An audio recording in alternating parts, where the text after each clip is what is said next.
pergunta 82, que é a última do nosso catecismo, diz assim a Santa Palavra de Deus. Diz assim a pergunta baseada na Santa Palavra de Deus. O catecismo, por mais bíblico, teológico que seja, não é palavra de Deus em si mesmo. A palavra de Deus é única e é a Bíblia, e nada mais. Nem o cantor cristão é inspirado, só a Bíblia. O que se entende pelas palavras até que ele venha, que são usadas pelo apóstolo Paulo em referência à ceia do Senhor? Resposta: essas palavras nos ensinam claramente que nosso Senhor Jesus virá uma segunda vez. E esta é a alegria e esperança de todos os crentes. Atos 1:11, não é? Quando o Senhor fala pessoalmente pela última vez com seus discípulos em Jerusalém, ele é elevado aos céus. Olha que coisa mais linda e que promessa tão gloriosa. Atos 1:11.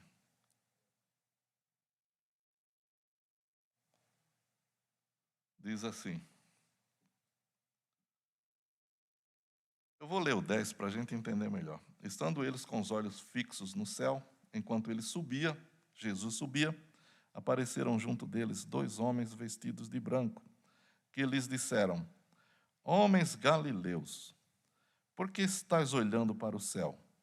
Esse Jesus que dentre vós foi levado ao céu, virá do mesmo modo que o vistes partir. Então fiquem felizes, porque o Senhor virá. O Senhor voltará. A coisa que os judeus mais almejavam era o dia do Senhor.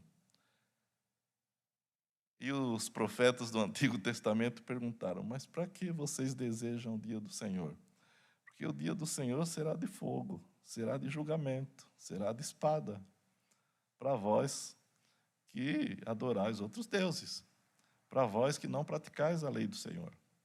Então, o dia do Senhor é uma bênção? É uma bênção, mas é um risco. 1 aos Tessalonicenses 4:16. Eu vou ler o 16 e o 17. 1 aos Tessalonicenses 4, 16 e 17.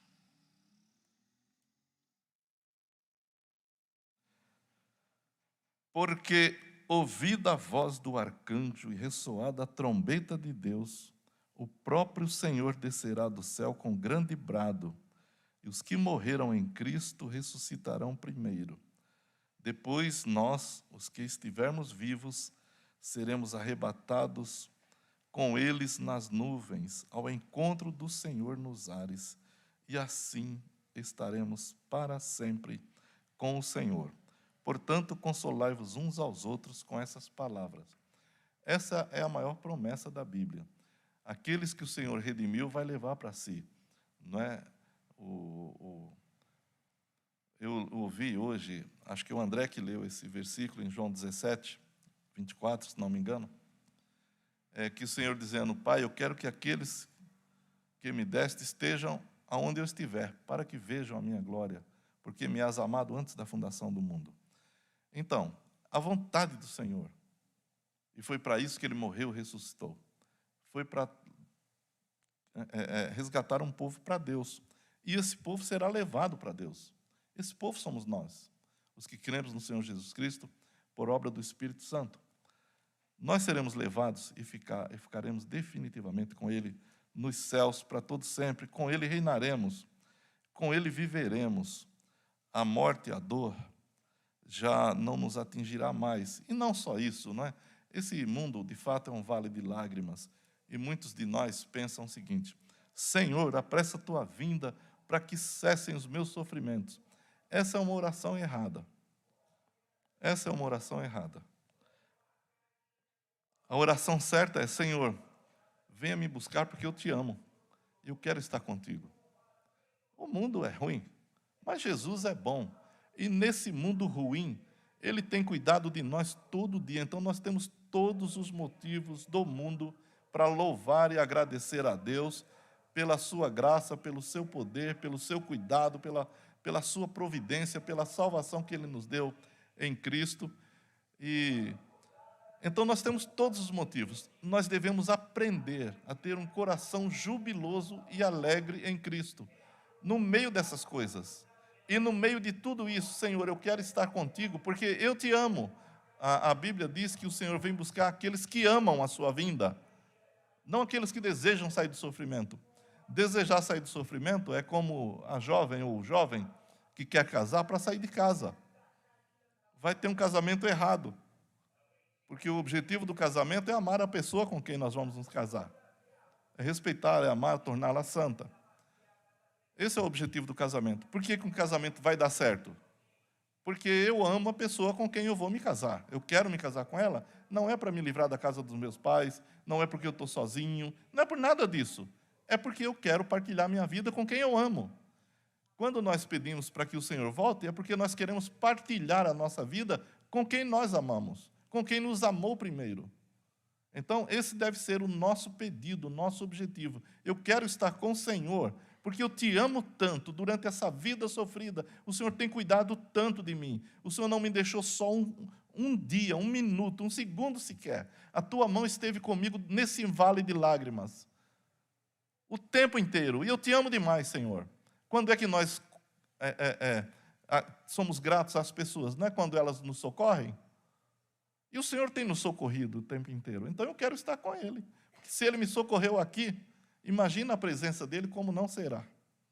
Então esse é o objetivo de nós pedirmos que o Senhor venha. Mas só para a gente concluir esse assunto, eu quero ler na segunda epístola de Pedro, capítulo 3, e vou encerrar com esse texto, que também é sobre a volta do Senhor. Diz assim, a partir do versículo 10. Segunda de Pedro, capítulo 3, a partir do versículo 10. Segunda de Pedro, capítulo 3, a partir do versículo 10, diz assim: Contudo, o dia do Senhor virá como ladrão, no qual os céus passarão com grande estrondo, e os elementos queimando se dissolverão, a terra e as obras que nela há serão descobertas. Veja essa pergunta. Se todas essas coisas serão assim destruídas, que tipo de pessoas deveis ser? Resposta: pessoas que vivem em santidade e piedade, aguardando e esperando ansiosamente a vinda do Senhor Deus. Por causa desse dia, os céus se dissolverão pelo fogo e os elementos ardendo derreterão.